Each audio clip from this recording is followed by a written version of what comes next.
নমস্কার বন্ধুরা, রান্না রং বাড়িতে সকল বন্ধুদের স্বাগত জানিয়ে আজকে আবার একটা সুন্দর রেসিপি নিয়ে এসেছি। তো এই গরমের মধ্যে এরকম রেসিপি কিন্তু সবার ভালো লাগবে। তো চলুন আজকে বানাবো পটল কাতলার দম। তো তার জন্য এখানে পটল নিয়ে নিয়েছি। পটলটা দেখুন খোলাটা সবটা ছাড়াইনি, কিছু কিছু ছাড়িয়েছি আর রেখে দিয়েছি। তো এখানে নিয়েছি পেঁয়াজ আর টমেটো, আর এদিকে নিয়েছি কাতলা মাছ।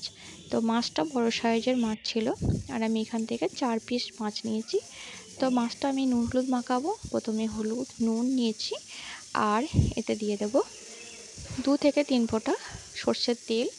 তো এই নুন হলুদের সঙ্গে মাছটার সঙ্গে মাখিয়ে আমি 10 থেকে 15 মিনিট রেখে দেবো। তো এইভাবে মাখিয়ে রাখলে মাছের টেস্টটা কিন্তু খুব ভালো হয়। তো এরকম করে মাখিয়ে আমি রেখে দেবো। তো আবার আমি গ্যাসে কড়াই চাপিয়ে দিয়েছি। তো কড়াই গরম হয়ে গেলে দিয়ে দিলাম সর্ষের তেল। মাছগুলো ভেজে নেবো এবার। তো সর্ষের তেলটা ভালো করে গরম হয়ে গেলে মাছগুলো ভেজে নিচ্ছি। তো মাছটা একেবারে খড়া খড়া করে ভাজবো না। তো লাল লাল করে ভাজলে বা খুব খড়া করে ভাজলে মাছের টেস্টটা খুব একটা পাওয়া যায় না। তাই যেহেতু বড় মাছ, তাই আমি একটু ভেজে নেব, তবে খুব কড়া করে নয়, আমরা অল্প একটু ভেজে নেব।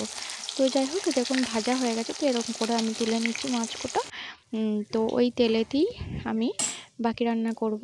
তো মাছটা ভেজে নেওয়ার পর পটলগুলো ভেজে নেব। তো তেলে দিয়ে দিলাম পটল।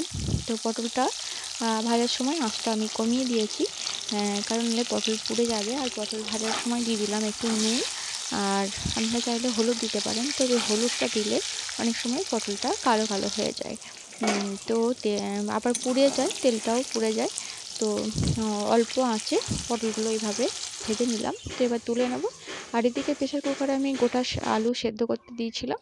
তো আলুটা খোলা ছাড়িয়ে নেবো এদিকে। আর এদিকে তেলেতে পটল তুলে নেওয়ার পর আমি দিয়ে দিলাম জিরে ফোড়ন, তেজপাতা, আর দিয়ে দিলাম পেঁয়াজ কুচনো। তো পেঁয়াজটা প্রথমে ভেজে নেব। পেঁয়াজটা ভাজার সময় আমি একটু নুন দিয়ে দিলাম, যাতে পেঁয়াজটা নরম হয়ে যায়। নুন দিলে একটু নরম হয়ে যাবে। আর যেহেতু সব সবজিতে ভাজার সময় নুন দিয়েছি, তাই নুনের পরিমাণটা একটু বুঝে দিতে হবে। তো এবার দিয়ে দিলাম 1 থেকে 1.5 চামচ মতো আদা বাটা। তো আদা বাটাটা দিয়ে মশলার সঙ্গে একটু ভালো করে কষিয়ে নেব।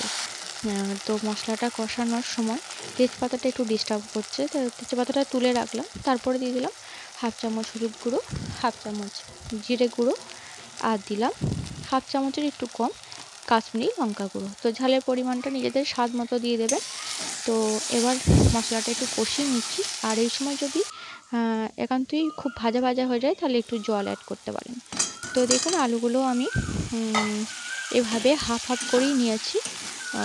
তো আপনারা চাইলে এতে চার টুকরো করে নিতে পারেন। তো আলুটা দিয়ে আমি ভালো করে একেবারে কষিয়ে নেব, কারণ আলুটা যেহেতু সেদ্ধ করা, তাই একটু কষিয়ে নিতে হবে, তাহলে মশলাটার মধ্যে ঢুকে যাবে।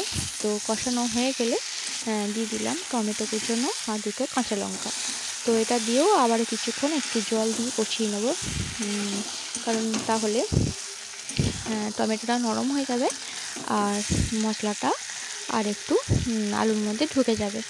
তো দেখুন অনেকটাই কষানো হয়ে গেছে। এবার দিয়ে দেবো হালকা, মানে হাফ কাপেরও একটু কম জল দিয়ে আবার আলুটা ভালো করে কষিয়ে নেব।